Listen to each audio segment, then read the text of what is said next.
it going on a Wednesday. J Dog on the boards. Allergies or something at me this morning, J Dog. So I apologize. I'll try and do this without coughing. Hope you're having a good start to our Wednesday. Halfway through the week, we are a shortened week, of course, with Memorial Day weekend behind us, and now feeling like summer in front of us. Today's going to be warm and on the plenty of sunshine and warmer temps. Hopefully, you're having a good start to your day. Good morning, New Hampshire. Good morning, right up into Maine. We have a new signal for you in addition to our AM and FM WTSN, AM and FM up into Portland, 98.7 FM. HD2, check it out. Of course, Lakes Region, we have you blanketed in addition to our 98.3 FM, also an HD2 high if you like that digital clarity stuff. 107.7 FM WTPL. Hey, Alexa. Hey, Google. Worldwide. Play the Pulse of an H. Our poll question up on X this morning to get going.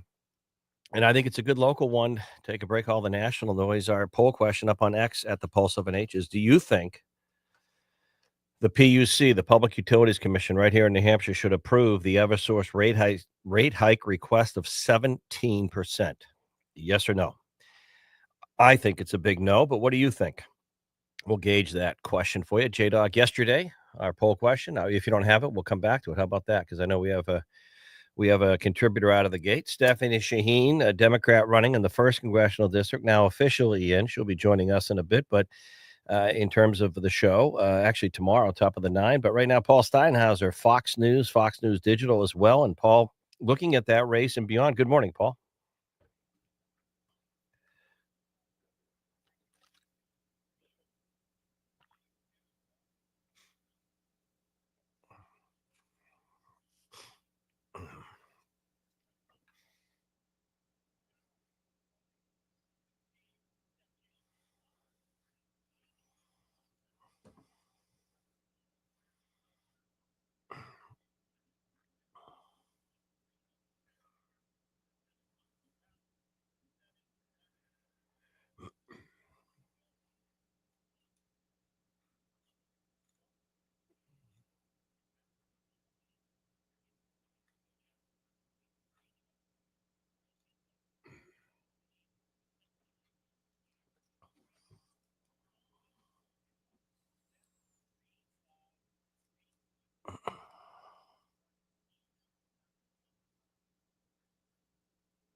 You a little perplexed that we're not hearing a couple of names in that 1st Congressional District jumping in officially in the Republican side?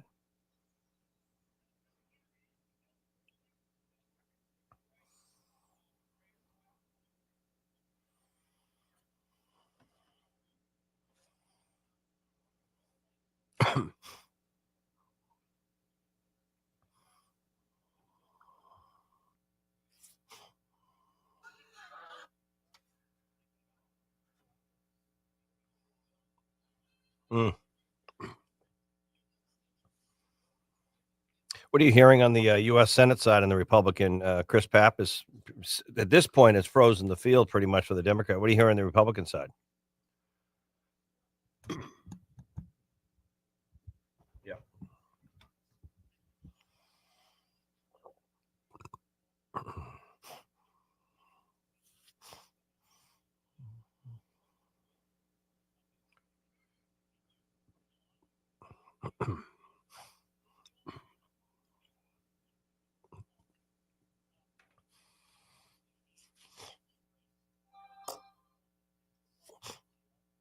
Yeah. All right, Paul. I appreciate it. Paul Steinhauser for Fox News National, Fox Digital. Thank you, Paul. And good morning, New Hampshire, the Pulse of an Age. Thank you, Paul.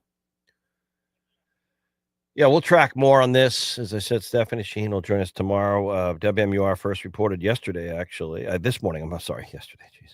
I got to tell you, J-Doc, some days I got on my pickup this morning. Who do we have now? Oh, you have the poll results?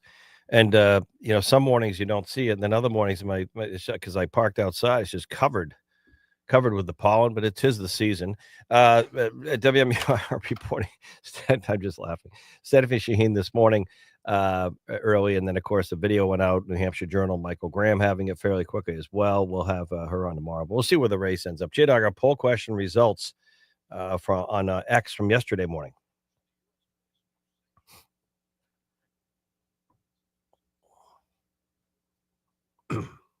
Interesting. That's interesting. Well, the results for you from today's question, which is, do you think the Public Utilities Commission should approve the 17% rate hike request by Eversource, the state's and really region's largest utility? Yes or no? We'll have that for you.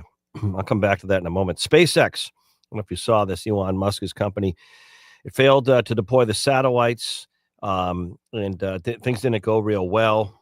And I'm sure the folks who are keying Teslas are probably applauding that. But Musk now back into his companies, and he's vowing to have even more flights go up in the weeks ahead. More gamesmanship between President Trump and Vladimir Putin's folks. Kind of mixed messages going back and forth, and we'll have more on that as we get going. And of course, also interesting article or story. You've heard President Trump float or talk about the idea of putting up a gold dome over the United States to protect it from missiles and missile attacks with more air defense missile. They call it the Iron Curtain. That shielded and has protected Israel now more than once from multiple rocket attacks. And the president talking about it here in the United States. Now, arguably, it'll take a few years. Latest idea in terms of Canada floating that we would take them as the 51st state if we would provide free protection and security with a gold dome as well, extending up into Canada. And that sometimes I wonder if President Trump just doesn't put some of the stuff out there to get people chasing a bunch of different stuff. But right now, we'll keep an eye on where things are at between the United States and Russia, the economy, and a whole lot more. I mentioned earlier, and that's our poll question this morning. I find that somewhat significant, interesting to say the least, that we could be seeing with affordable housing crisis. I mean, nothing's affordable when it comes to housing. Rent is expensive. House prices are through the roof. And a friend of mine who's been a regular on the show, Dr. Vic, a very good economic thinker, Dr. Vikram Mancharamani, and he pointed something out to me before the show this morning on real estate, which I'll come back to. But it's interesting to me that with affordable housing, we still have things are very expensive, even if inflation's cooling a little bit. Things are expensive. Grocery shopping, housing, rent, healthcare. No one really factors in healthcare, and they should when we talk about inflation. Healthcare costs are through the roof, literally, and then some. And we pay arguably some of the highest utility rates in the country. We pay some of the highest utility rates in the country for electricity. Our utility bills, you've been getting them for the last few years. They are, on top of the groceries, on top of the mortgage, on top of the unforeseen bills, on top of the car repairs, the home repairs, the healthcare cost, the co-pays. I mean, the money in, money out, it runs out real fast in household budgets, real fast, and small businesses. We pay the highest utility rates. Maine might be above us because they're a little nutty out there in terms of their energy policies. But the point is we pay some of the highest, if not the highest per capita utility rates in the country. And Eversource is the largest utility in our market.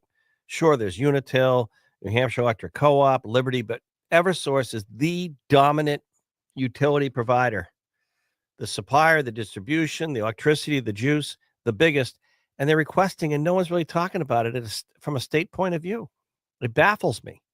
Right now, I have to give huge kudos to one of our sponsors, AARP. Pat McDermott was on the show at the end of last week, and they were talking about this. They've joined the PUC rate case with Eversource as I guess an intervener. They want to be heard. AARP, on behalf of their members, very concerned about a 17% rate hike request by Eversource. Now, you could say, "Oh, what's the big deal? It's only another, give me a minute. It's only another 20 or 30, $40 a month or something like that, or under $300 a year." You put these bills on top of people that are having a hard time shuffling and knowing what to pay. They don't get this because they got to pay this bill. They pay the rent of the mortgage. They got to buy groceries. Electricity is a pretty hard thing today to live without. People get a little cranky when they lose power. 17% rate hike. Right now, the largest utility, Eversource, is requesting in the Public Utilities Commission. Now, a lot of people are going to testify. Eversource is going to tell everyone why they need it, update infrastructure, cut more trees on the power lines, add to the grid, whatever. Right now, we're doing okay. People can't afford anything more on their backs. I don't think people's household incomes went up 17%. 17% rate hike, and we're already paying the highest rates. And where's the state? And I'm not saying about the governor or Senate president, House speaker, but where are some of the state stakeholders talking about this? It's an active hearing right now. The PUC is having hearings on this. My understanding from Pat McDermott, AARP of New Hampshire, he was on Friday, where they're having hearings right now, and people are up there testifying. The Public Utilities Commission, these are nominated commissioners. It's the commission that oversees our utilities, for example. Eversource, 17% rate hike. And people should be saying, why am, and you know what happens is no one talks about it, but yours truly. So I'm raising awareness. AERP is intervening on behalf of their members. Hopefully the PUC either says no to the rate hike completely, because where they can do that, or they approve only, for example, a 5% rate hike, not 17. And you could say Eversource is asking for the bank. They know they're not going to get that, but what an insult to it's like not being sensitive to your customers right now. They're dealing with an affordable housing crisis, inflation. All these costs are high. We live in one of the most expensive regions in the country, and you want to just throw out there a 17% rate hike. Now you're not going to get it. I hope you don't. By the way, I hope the PUC flatly denies it. I would if I'm the commissioner, but I'm not. But I hope they don't. I'd be shocked. I'd be stunned if they approved it in this environment. 17%. But anyway, I have some commentary. 603-228-2080. Come back. We'll talk a little bit about the local races and more. Later on, we're going to get an update from the Manchester VA. And if you're a veteran and you haven't been by the VA, we have the story of a veteran who has, and he'll tell you about his experience coming up. Bob Jackman, LaValle Middleton Building Supply. We'll hear from some of our regular contributors. Hey, Alexa, hey, Google, play the Pulse of an Age. We're back in a few.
All right, we are back. I did want to finish from my last segment, mention real estate. Dr. Vikram Mantravani has been a regular economic thinker and contributor on the show. And we were talking before my show this morning about these incredible real estate prices that we're seeing in New Hampshire, not just the Rockingham County, not just the seacoast, but interior areas. Places like Lee, New Hampshire now are getting discovered. Barrington, they're building. Central part of the state, western part of the state, southern tier, of course, has been busier. And then, of course, Lakes region is booming. And where are all these people coming from? How often have you asked this question? Where are all these people coming from paying what arguably, given the lack of supply and the increase in demand, inflated prices right now on the seacoast? The truth is, you may not see this in studies, but the reality is, talk to any home builder or real estate agent on the seacoast, they'll tell you that in Rye and Portsmouth, New Hampshire, to get a decent home, I mean decent, that you don't have to put a couple $100,000 into the bathrooms or the kitchen, you're going to be spending close to $2 million versus $1 million, certainly over $1.5 million. And that's incredible. You think about that. Some younger professionals trying to enter the market, seniors holding on, and then what happens is the property values shoot up so much. Cities like Portsmouth have done the new appraisals on property. So the good news is your home is worth a lot more. But the bad news, if you're not selling it right now, you're going to pay a lot more in property taxes because your home was appraised at maybe 56, I mean, almost, 80% more than the last time. Your home almost doubled. So you're paying more, but it's worth more. But if you sell it, you can make money. That's good. That's good when your home value goes up. Overall, it's good, even if it costs you more property taxes because your the appraised price is higher. Good news is if you want to sell it, you make some money. The bad news is where you're going to move. So Dr. Vic said, and it's a good instructional bit of advice from him. You can't look at it from the local set of glasses, the local perspective. In other words, it's not New Hampshire people that are coming in and buying these homes. It's not New Hampshire buyers for the most part. 95% of these buyers are from out of state. And he goes, you look at these bigger out of state populations, and there's a lot of them that are leaving these overtaxed, badly run states, getting out of Massachusetts, getting out of Connecticut, getting out of New Jersey, getting out of New York, and moving where? Right here. And every time they see a study or an article that New Hampshire is one of the most livable, one of the healthiest states, veteran-friendly state, no income, no sales tax, guess where they want to move to? And when you leave those badly run, expensive states and you go into, South Street in Portsmouth, New Hampshire, and you see a Victorian home on the market for $2.2 million, it should be probably just over $1 million at the most, but it's $1 million, what I think is overpriced. They look at it as a bargain. So a lot of them still pouring in.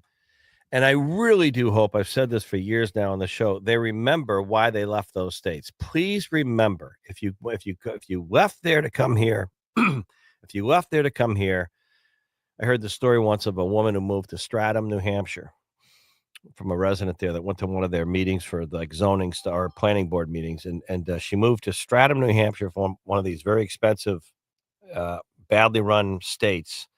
Moves to Stratham, nice community, good schools, and she questioned why there were not big, wide sidewalks everywhere. I mean, that's the mentality. They move here, they forget why they left there. They move here, they want everything they wanted there, and they wonder, and they move here because they were, they were getting robbed left and right on taxes. So they come here and they want all this stuff. They forget why they left there. They totally forget why. Please, if you move here, remember why you left there. Just remember why you left there. Easy thought. Just remember. All beautiful day out there. We have great listeners out there. A lot of people in the home building industry. We'll hear soon from our friends on Bringing Back the Trades, our monthly segment brought to you by New Hampshire Technical Institute. Great home builders out there working hard, satisfying this incredible demand for housing in New Hampshire, affordable housing crisis. But great business owners as well, including James over there at 4 on 4, the great driving range right in Epping. Beautiful place to stop and hit a bucket of balls. James, tell him Jack sent you. So go by 4. You'll just see the sign 4 on 4, like 4 when you hit a ball a little bit left or right. Go over there and hit some balls. Beautiful day for it. I went by yesterday. They were packed. Go by and say hi. As we get going this morning, also We're going to come back and hear from our friend, speaking of housing and building, our friend Bob Jackman, LaValle Middleton Building Supply, as we get going this morning. 10 o'clock hour, we'll hear from Neil Levesque, Institute of Politics. Some of these races taking shape in terms of here, but still no big name Democrats running for governor. Notice that? A lot of the Democrats say, oh, this budget is going to be so lean and mean, and Kelly Ayotte's going to have a tough time with his budget. And the Republican governor seems to be doing just fine governing the state. And Democrats think that she'll be vulnerable in the first midterm here. And yet no Democrats, no big name Democrats jumping in to run against Kelly Ayotte. Not surprised. Stephanie Shaheen.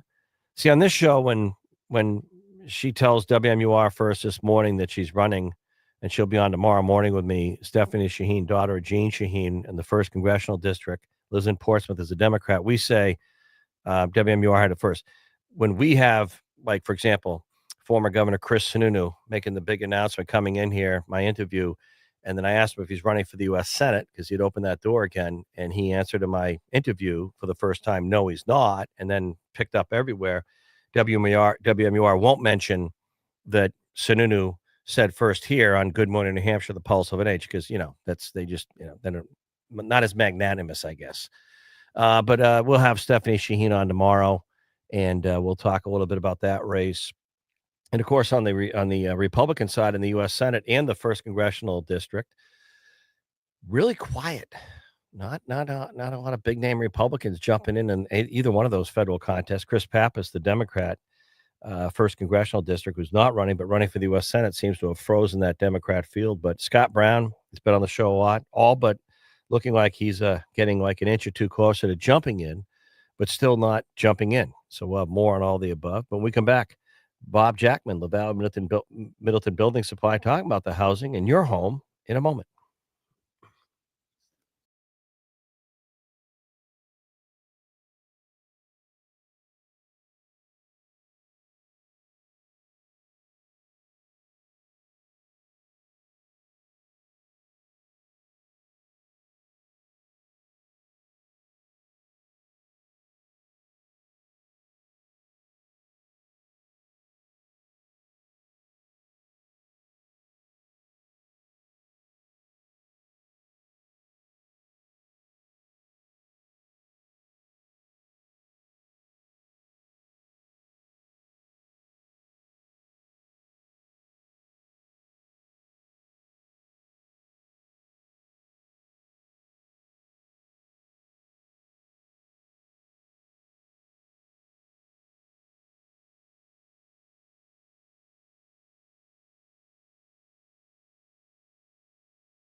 All right. I appreciate it. The weather now, it's nice out there. We're enjoying it. Great day to be outdoors, as they say. Speaking of outdoors or indoors, it's time to look at your home.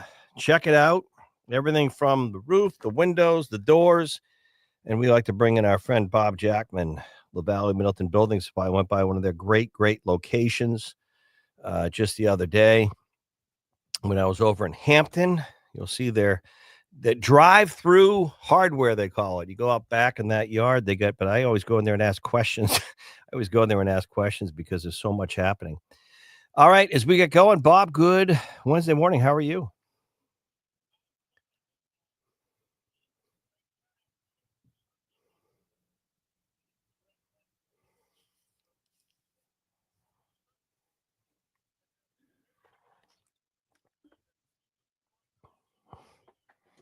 Oh, I know. Yeah,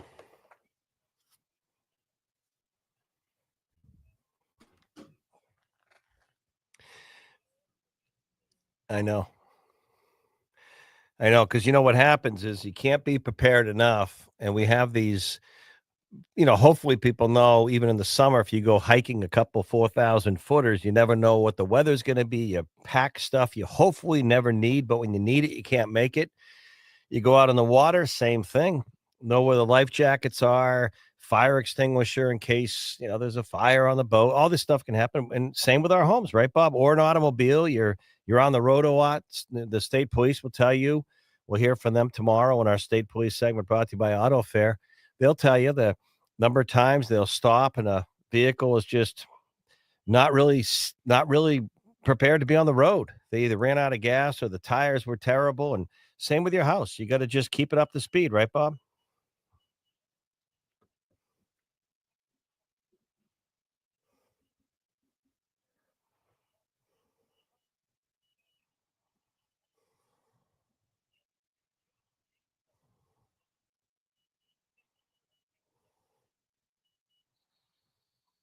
Yep. What?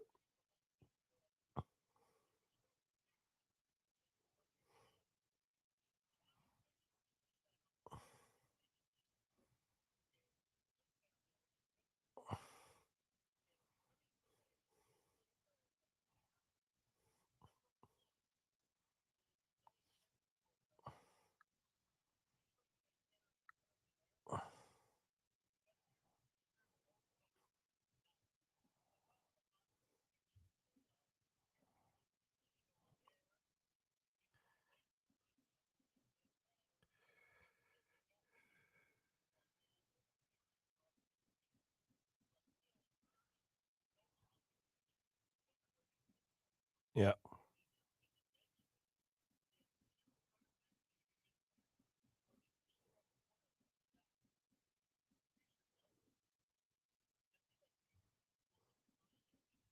Mhm. Mhm. Mhm. I'm always very respectful on electrical.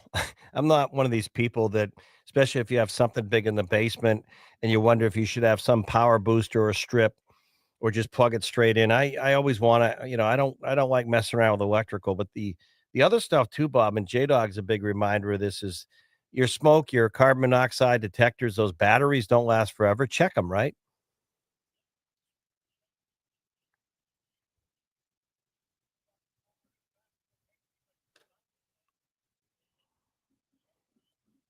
Yeah. Yeah.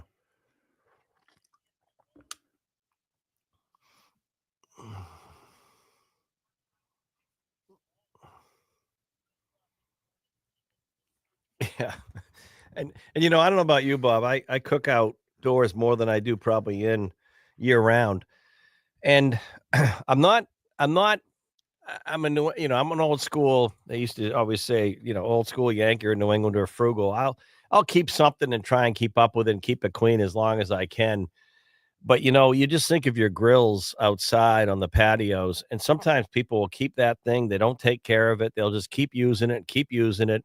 And then some of the mechanics, the guts of the thing start breaking down. Then they start, the automatic lighter won't work, so they start throwing matches on it. Then the gas gets built up. Next thing you know, is a little boom, and it's like, at some point, I know things are very expensive. everything's expensive, and the price of Weber's or any of these grills have gone up. But you can go to, Home Depot and Lowe's, and I hate to say it, sometimes that 385 dollars is a good investment if you've had a grill you've been using for 25 years. It might blow up.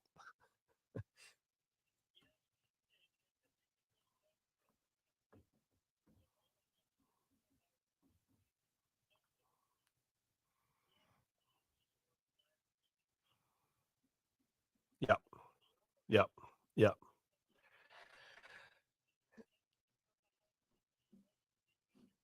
Yeah.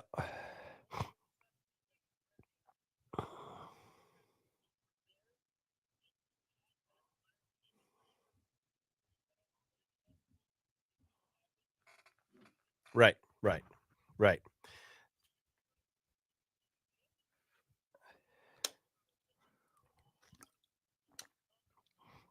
There I didn't think there was any other show.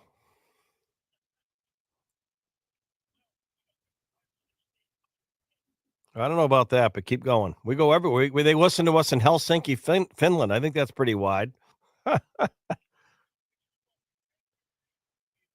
No, no, just on the phone. We have people in our app listening in Europe and parts of. We had a woman last week in Africa listening to us from Hollis, New Hampshire. But keep going, Bob. Keep going, Bob. Yeah, right, right.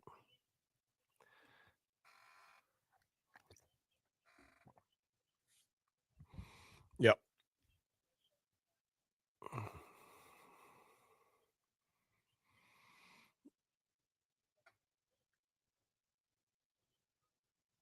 yep, yep.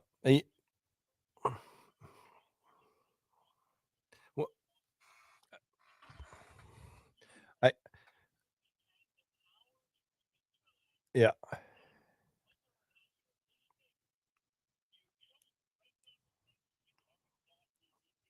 right.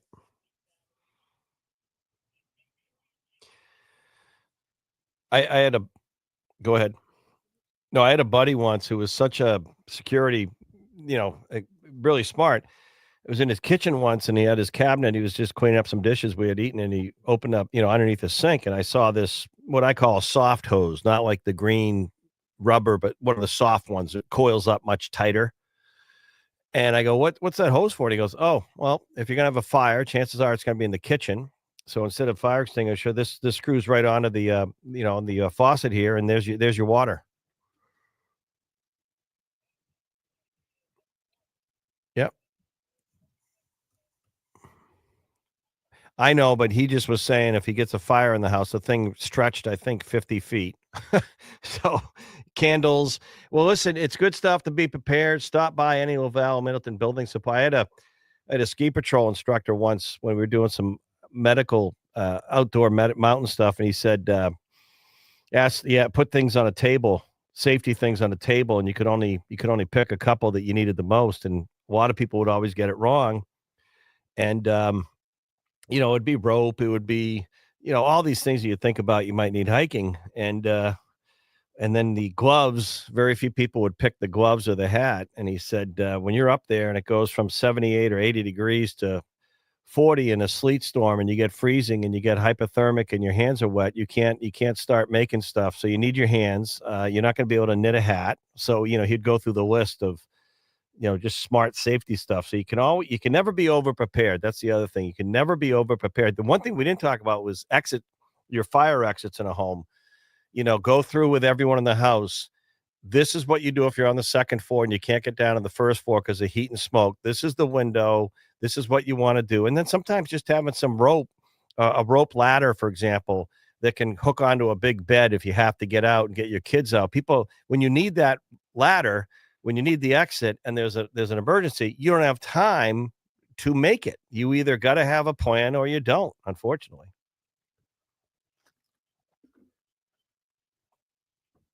Yep. Yep.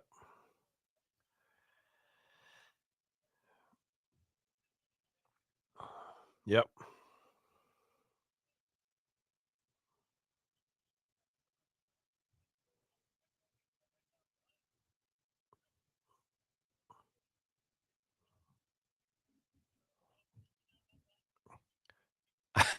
That's true. He'll be coaching you. All right, Bob. Good stuff. Safety, safety. Bob Jackman, Laval Limited Building Supply on the only radio show that matters. Thank you, Bob. All right, we'll come back. If you're a veteran and you haven't been to the Manchester VA in a while, I urge you to go because the experience might be better than you ever thought. We're going to hear from a veteran and our friends at the Manchester VA. Hey, Alexa. Hey, Google. Play the Pulse of an H. J-Dog on the boards. Jack Heath on a nice-looking Wednesday. Back in a moment.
All right, time for, I think, a pretty interesting update on the Manchester VA. And we're going to hear from a veteran, an Air Force veteran, who reached out to me to tell me about his very good experience recently on sort of checking in and getting to the Manchester VA. And Julie Vose, the acting director, medical center director. Julie's joining us.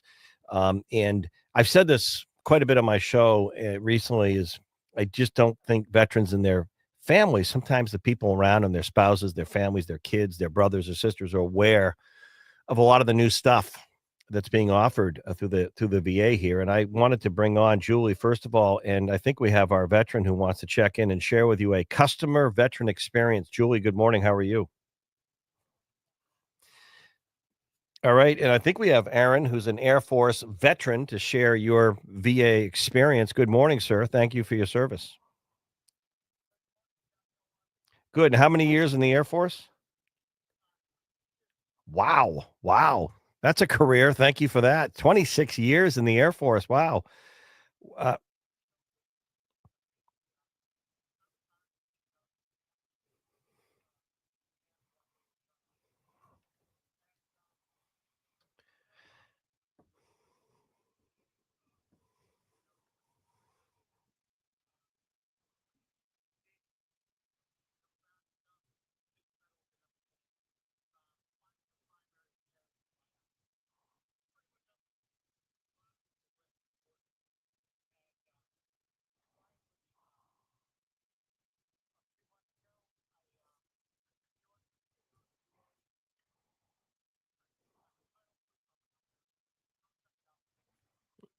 mhm,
mhm,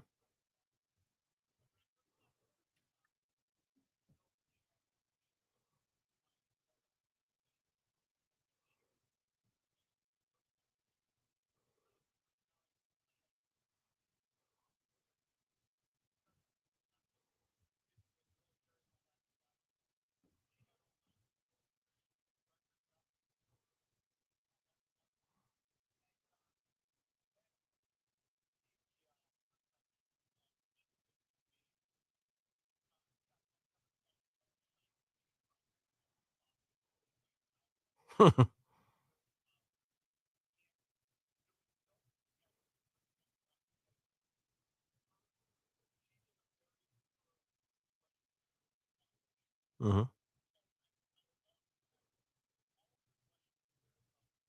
mhm. Hmm.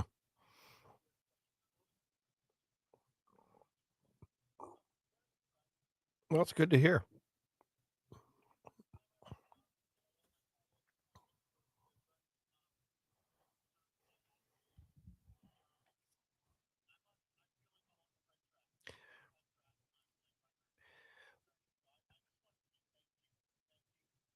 Well, why don't you thank the acting director of the medical facility, Julie? Go ahead.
Yeah.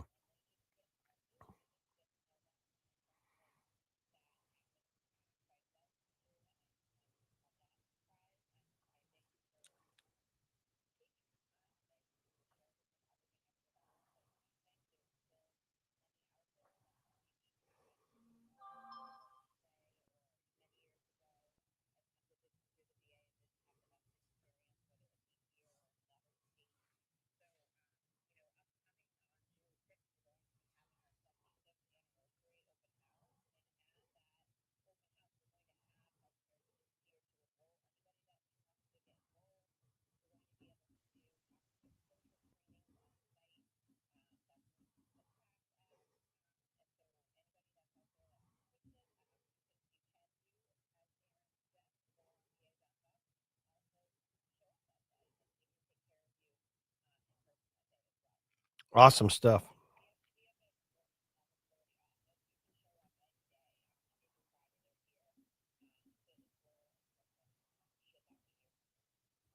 Well, Aaron, thank you. I know you had another point. We'll let you get going, but thank you. I wanted to get you on. Thank you for reaching out to me. Thank you, Aaron, for your service. And we'll keep Julie for a moment. Julie, that it thank you, Aaron.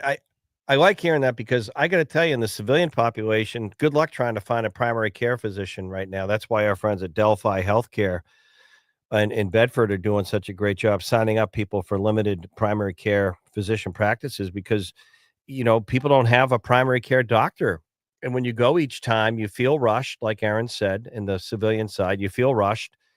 You don't get the time. You forget to ask something. You're nervous. I mean, I'll tell you truthfully, sometimes I've gone to my primary care checkup and they'll say to me at the beginning of the appointment, because it's just always so different. You don't see the same person. I'm not early when I get there, so I'm rushing, and they'll say, "Oh, your blood pressure's a little high." And then after the appointment, they take it. I go, take it again. It's lower just because I'm done with this, and I just can't wait to get out of there. So it's nice to hear that testimonial from a veteran on the VA, and that was Tilton, which is great to hear.